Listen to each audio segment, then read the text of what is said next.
ربنا تقبل منا انك انت السميع العليم. ربنا تب علينا تواب الرحيم. ربنا زد علينا انك انت الجواد الكريم. ربنا آتنا في الدنيا حسنة وفي الآخرة حسنة وقنا عذاب النار.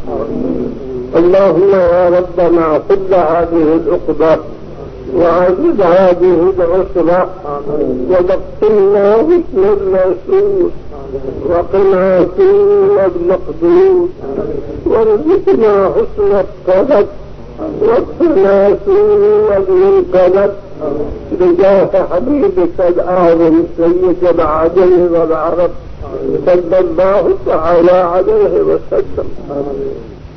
اللهم حجتي وعدتي طاقتي ورسولتي وانقطاع وحيلتي ورسنا بي عدد الصيادي وكن لي عظمي وحبيبك العظيم سيدنا محمد صلى الله تعالى عليه وسلم شفيعي في يوم وغدي.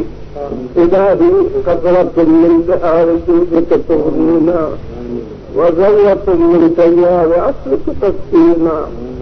رب هب لي ما لا ينقصك واغفر لي ما لا يضرك.